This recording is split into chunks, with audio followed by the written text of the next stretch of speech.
Okay. Hello, everyone. Welcome. Suddenly we can't speak. Welcome to episode 1 of the Floating Rock Pod with me, Kaz. And me, Kirstie. Woohoo! Yeah.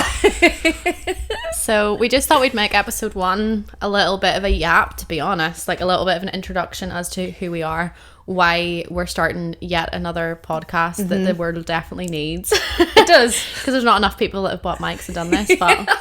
I just feel we're super professional now with the mics. Yeah, so yeah, I feel all biz. Yeah, I know, I don't know where to hold it. It's just not part of my personality. We're sitting here and we're barely moving because the setup here is actually hectic. How people do this is beyond me, and I just can't wait to have enough money that I just have a team. We're amateurs now, but give us a year, guys. Give us a year, we'll have a team. Someone will be serving me this coffee.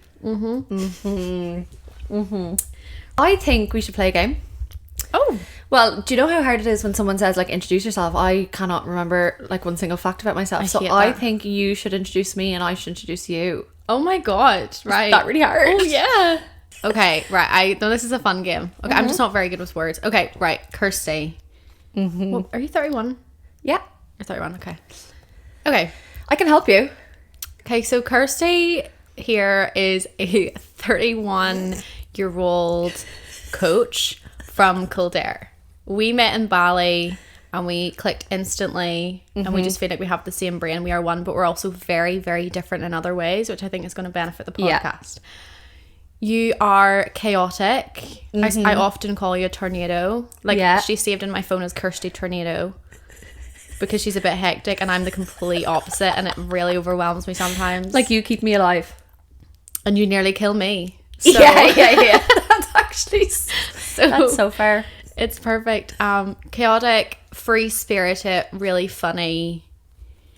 Those are like really the main things I think you are, to be honest. A bit fucking crazy. But also, you're an extremely hard worker. Like, you definitely are. Like, when you want to put your mind to something, you can do it. Yeah, sometimes I tell myself I'm not, but that's okay. We're going to talk about things like that. It's only whenever you give a fuck about things can you do it. Do I ever? Yeah, true.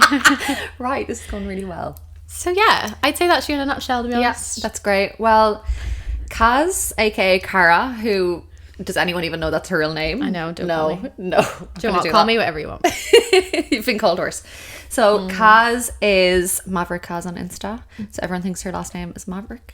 Which I don't even tell people it's not. No, because I think it's really cool. I'm like, cool. So the name of her marketing agency is Maverick Marketing. And the end. I'm scared. No. No, that's like my whole personality is my job. Yeah, no, it's not. You've lived in Bali like 3 years.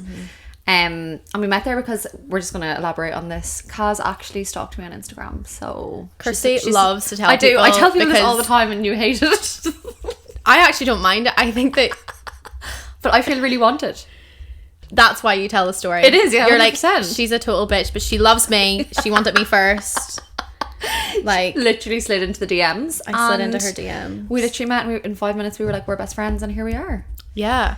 Which I think the way we met is actually interesting to do with our personality types, because you, like, I messaged you because you were at the gym that I really wanted to try, but I was too nervous to go. And you were already going there. So I was like, I seen your photo on their story, didn't know you were Irish, and messaged you, and then you were like, yeah, come along. But I think that's so funny, that's so like me. It was like, I probably wouldn't been able to do that on my own, whereas like you were skating about. But you're such a lone wolf.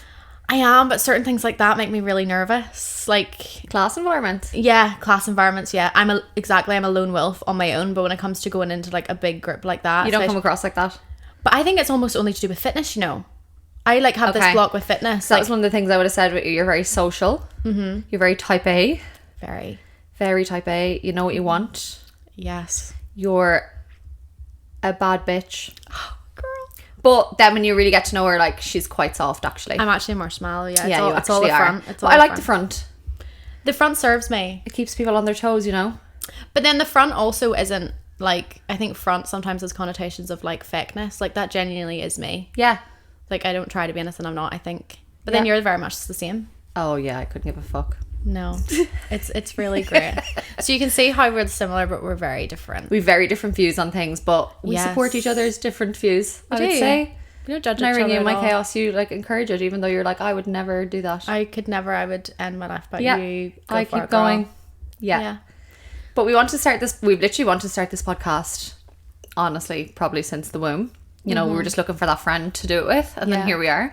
But I think we put it off because we wanted everything to be perfect. We probably didn't want to be sitting on my sofa, and we probably wanted someone to, like, you know, film us and serve us coffees and do our hair and makeup. And we realised that actually we could be waiting for that forever. But like, how often do you wait for things to be absolutely perfect before you start? Yeah, and I think we're both in our like taking action phase. Like I'm like that as well, where unless things are absolutely perfect and I can see how they can plan out from A to Z, like I will get so stuck on it. But sometimes you just have to do it, take messy action and do it imperfectly, and then eventually it'll all kind of get to where you need it to be. But if you wait for everything to be perfect, you never do anything. Plus, that's real life. Like, it's not perfect. I think that's the same thing when people are kind of over like social media and what Instagram's like, and people are portraying as like this perfect thing. So I think it is important to us actually not to be perfect and sit here in our cozies and just be us. Just be us. And I think as well, it's like there is no real reason for this podcast apart from like we have a feeling that we want to do one. We want like a creative outlet, and it's kind of like you want to do something together as well. Yeah, but instead of being like, okay, it has to have this big purpose, if you have a feeling that you want to do something, fucking do it. Hence the name of this podcast. Like I constantly am saying, you're on a floating rock, we're gonna die anyway. Yeah. Like if you want to start a podcast, put it out there, like scratch that itch and like see where it can go. But I don't think you should ever limit yourself and not do something just because you're like, oh, another podcast, or what are we going to provide for people, or it needs to have this big purpose. It's like, or what's the end goal? There actually is none. We're just gonna have fun. And I already feel so I'm excited having this episode. I'm so happy we did episode 1. I just feel really fancy with our mics. So do I, and I hopefully the sound quality is good for everyone. Guys, we'll get better as each episode goes on, but we'll definitely, I think we're just going to talk about like normal life. We'll probably do specific episodes on different topics if things come up. Ask questions. We'd love people to ask us questions. I think as well it's really important for people to understand, although we did a background on ourselves, like where we are at currently in life. So we're both going through a little bit of like a I'm trying to think what to call it. Do you know I think I'm having a full midlife crisis. I think you are for sure. Yeah. I think you might be going through your Saturn's return. But instead of like having 2 people propped up here and mics with it all figured out, we thought it was the perfect time to start it when we're actually in the chaos. Like we're in the vortex of transformation, really. It's like how I feel. I think we want to talk about things that people aren't talking about, but we're all experiencing like day to day. Yeah, and also like come along for the ride with us. Like we don't have all the answers, like although we might be giving advice, like it's from our own lived experience. And I think if it resonates with one person, like if I got one message from someone being like, whoa, your podcast helped me so much, like that feels so good to me. You know, contribute into something. And I also think there's a lot of like, although we do have depth and we do talk about things that are like serious or important to talk about, I think like people need to listen to easy listens and just like girly chat, just a bit of a yap and what's going on. Because honestly, we constantly say about how we should have a film crew following us around. Because the shit that we get ourselves into and the things that happen to us, honestly, guys, like we are God's strongest soldiers. Like I swear, like I can't handle anymore. But it's so fun. Like I always think like if someone did a trailer of my life up until this point at the ripe age of 27, I'd be like, that's so much fucking fun. I'd be like, how is she alive? Oh my goodness. Is this the memoir or is she still breathing? Also, I've decided, guys, I don't know what episode it's going to be, but I'm going to do a full episode on this breakup story that I have. Yeah, let's do that. And I just can't wait for y'all to listen. But anyway, on that point, I feel like Kirstie recently had something that happened to her that affected her health. Which thing? Oh, I was going to say that. Her health, her heart, her brain, everything. Yeah. And she's kind of in the middle of rebuilding her life. Whereas I would say I'm almost in the middle of like breaking mine apart because I'm like, my shit is together. I have a business. I, you know, I'm single. I'm happy. I'm all of these things. But I feel like I very much like need more. Yeah, you always feel like you need more. And I'm like trying to break the mold of like who I've been up until this point to like do new things like this podcast. I've got another podcast coming out that I've always wanted to do. And I feel like I'm very much changing a lot as well. So I'm kind of, we're both in a rebuilding phase, but coming at it from like different angles. Like I feel like you were forced into your rebuilding phase against your will. Yeah. And I'm more like, I think I'm more trying to just make an active choice to be like, okay, we literally have one life. We're in a floating rock. We can do whatever the fuck we want to do. Let's do it. Yeah.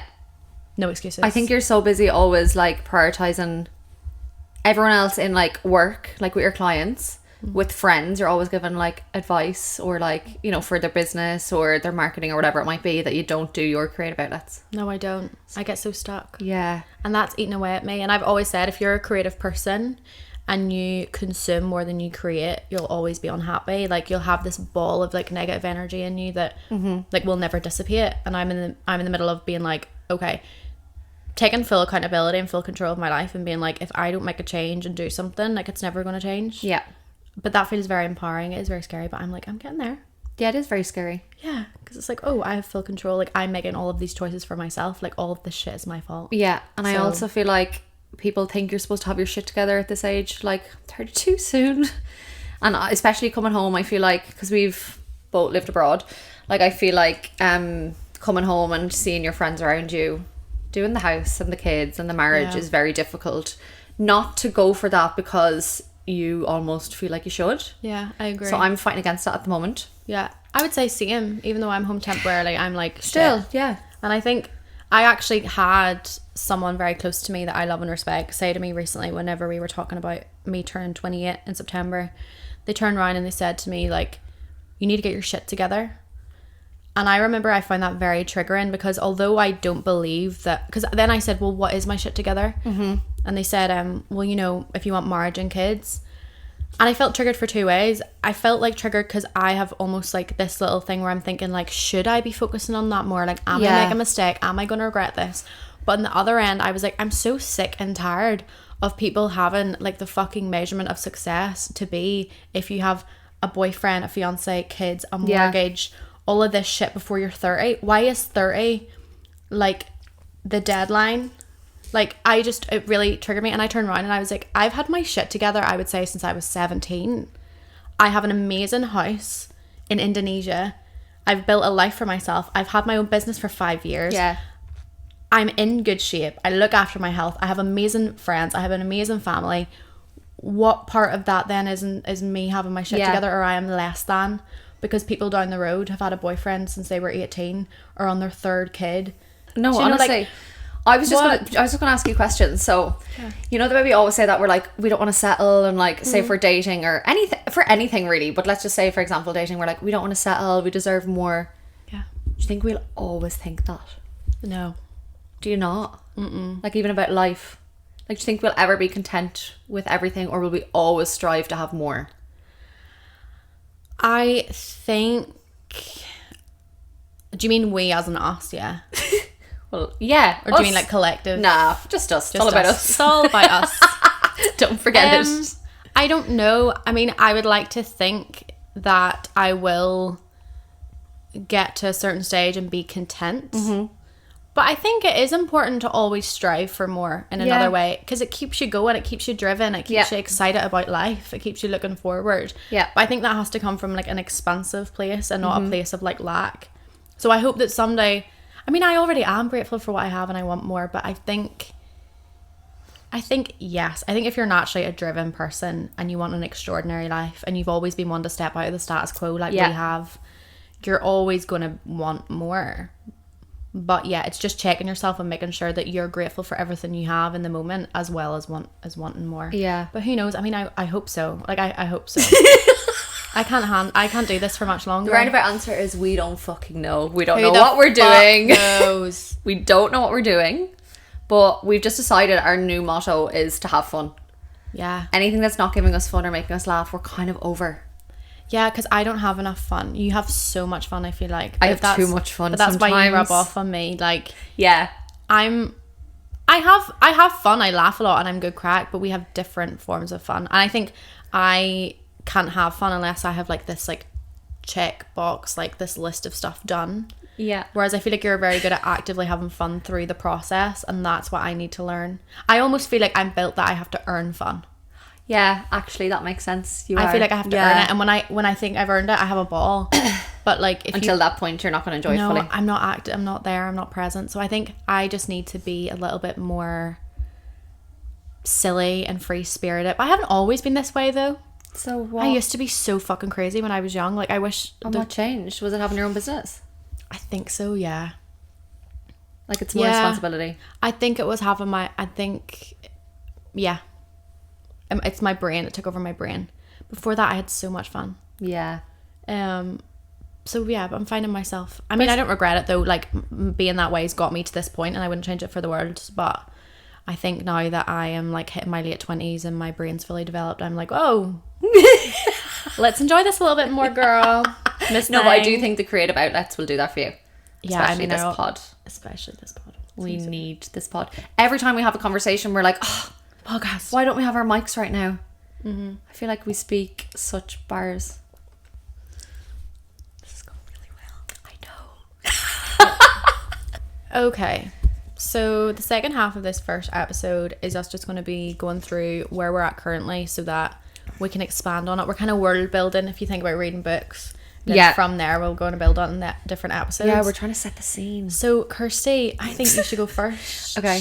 I think you should just because I feel like what you've gone through recently is more interesting. So I'd like you to just share what you would like to share with the audience. Oh God, with the fans. Right. Where do we start? Where do we start? Well, I took a notion 2 years ago to move to Australia from Bali, and I was like, this is what I need. I need more like, get out of fairyland and have like a city and a real life and be able to go and buy yogurts in the shop. That's awful. Don't leave me. That sounds fucking horrendous.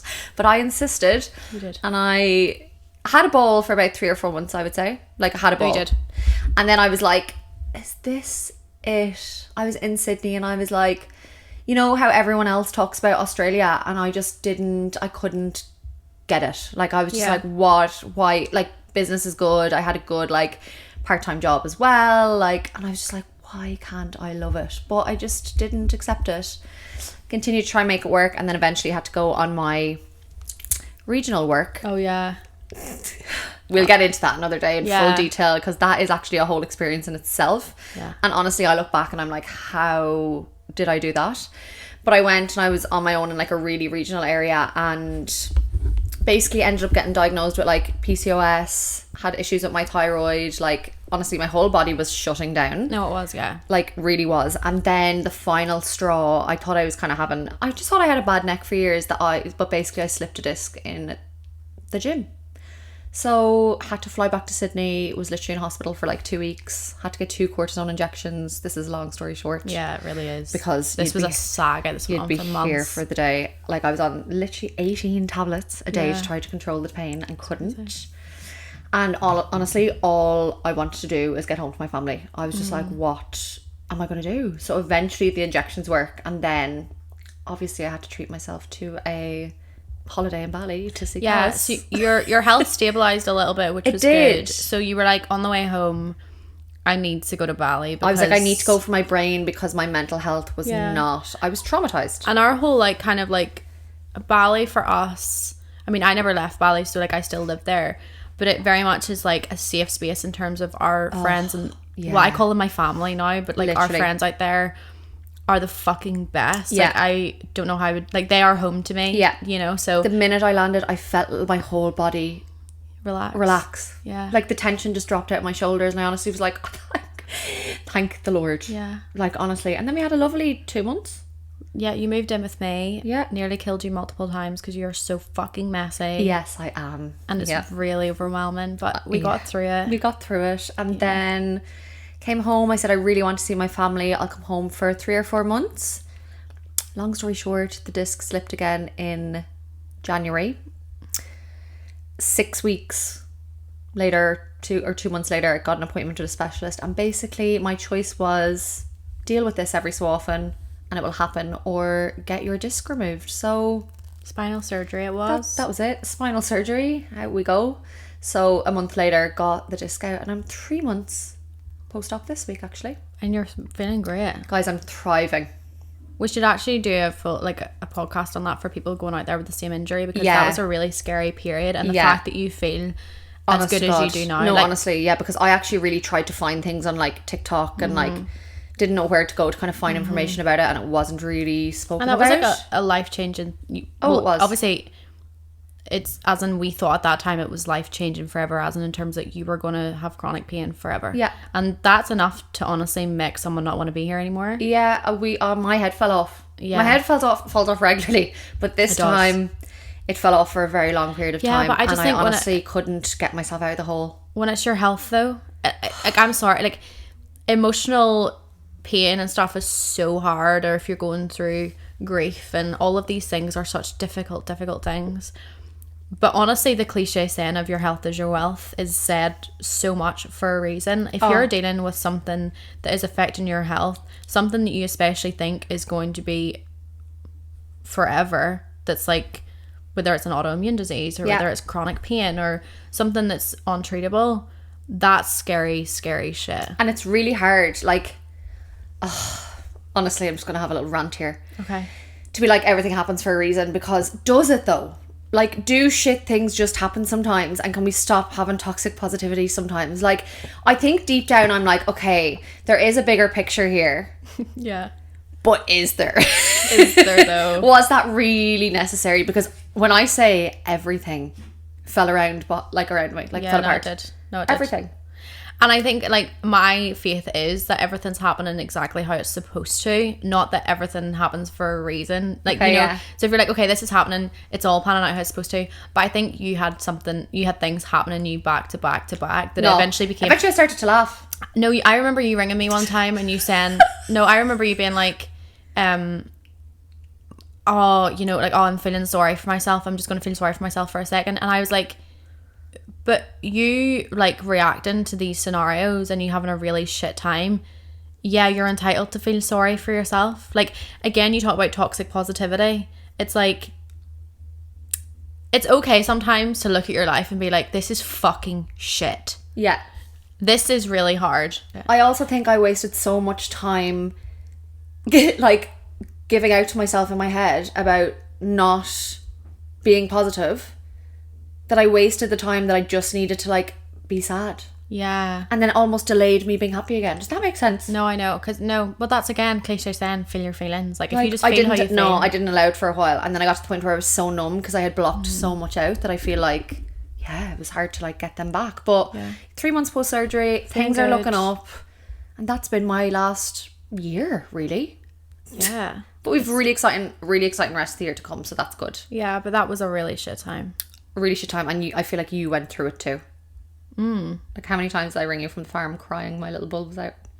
Oh, multiple. Like, that was only the start of it. I was like, I don't really know what to do here. I don't know what to do. At one stage though, whenever Kirstie was potentially having to get surgery in Australia, I was gonna, like, fly over. Yeah. But thankfully that didn't happen. Everything though, I was meant to be home. But that, you went through so much shit stuff. But again, everything panned out perfectly in order for your surgery and your recovery, in terms of that's true. You getting well to go to Bali. That's true. When your injury happened again, where you were in the world, getting back here, the timing that you got your surgery in was quite good. No, fair. Quite It was. fast. It was all a quick turnaround. The surgery went perfect. Your post-op went perfect. Like, everything after has been so good. So like, you couldn't have wished for better for the other side of it. So I really feel like you've been through the wars and, like, you've been through your shit stuff, and now it's time for you to, like, reap the benefits of all I'm going to have the time of my life. Yeah. I'm Happy scared. Christmas to me. Yeah, you should be scared. I'm alarmed. Tell us about your year. My year, honestly, this past year, I feel like it's just been me trying to, like, get back to myself. Like, again, the way I said earlier about how I used to be so fun and I've got, like, too serious, this past year has kind of been me slowly doing the work to, like, find me again. Yeah. And I just feel like I've really got my personality back a little bit. Yeah, but I feel like you've worked hard to, like, be in your feminine as well. I have. Whether it's doing your, like, dancing in Bali, I have, like, but also you're having more playtime. Can I say also the whole thing? Here we go. Buckle up. Buckle up. Put on your seatbelt. The whole rhetoric about, like, this whole narrative about becoming more feminine, you have to be very careful of that. Yes, do I think that women should slow down more? For sure. Do our nervous systems need to feel more safe? Yes. Do we need to be in line with our cycle? Yes. But I do think that sometimes this whole thing about how to speak softly to men, don't say how you feel because he'll run away, like do this, especially when it comes to like your relationship with men and all of these things, is another form of keeping women small. Yeah. And strengthening misogyny. I'm sorry, it is. It's okay to be a woman and sometimes tell people to fuck right off. Yeah. It's okay to be a woman. Why are you considered a bitch if you say fuck off? I don't know. No. You can tell people to fuck right off sometimes. Yeah, you can. And you know what? That's okay. And that is like standing up for yourself sometimes. And also, if a guy is being a dick, it is feminine to be like, you're being a fucking dick. Go away. Like, I hate this whole Grow shit. up. So, yes, femininity is great and I have become more feminine, but I think that I almost went like the other two. Yeah. Now you're finding that balance. I become like, everything to do with the advice about being feminine sometimes can be actually about becoming more passive. And I don't think that women should be more passive. No. And I don't think that if you are a strong, bossy, opinionated woman, that those are bad things and that you should dull those down in order to become more feminine, because I fell into that trap. Yeah. Like, I've been labeled as difficult, as bossy, as bitchy, as moody, as too assertive, all of these words. And then I was like, shit, like, oh, as a woman, I'm more becoming more feminine. I shouldn't be these things. Fuck off. Yes, I should. I should actually be more that way. And I feel like I really lost myself in that. And this past year has been a journey of slowing down, but also learning to like fall in love with those things about myself that I used to be completely obsessed about, that I somehow lost along the way because people were telling me I was too much of things. Yeah. I think it'll be really valuable to go into that deeper. So yeah. Down the line. I do.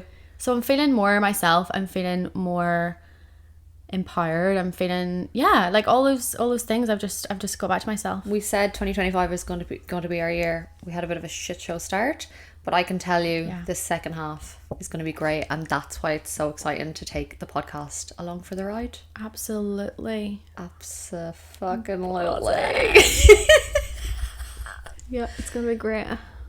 Okay, I know we've kind of went in a little bit of like a roundabout there and we've kind of dabbled into loads of different areas, but that's just our messy little introduction. And you know what? It's probably very us that was a bit chaotic. Yeah. Which is great. And it gives the main lowdown, but we'll give all the goss. Oh, next time. All the goss. You've no idea what's coming. So yeah, we're actually off now to go get our toes done. Because we deserve it. Because we deserve it, and we're going to be in our feminine and get our fucking toes done. They're going to see so many different versions of us. Oh, don't even. As well, depending on where I'm ovulating right now, so I'm like, feeling saucy. But if anyone has listened, thank you. If you've made it this far, congratulations. I'm really proud of you. That's a big win, guys. That is a big win, and we're off to get cute, and we'll check back in with you later. Yeah, we will. See ya. See ya.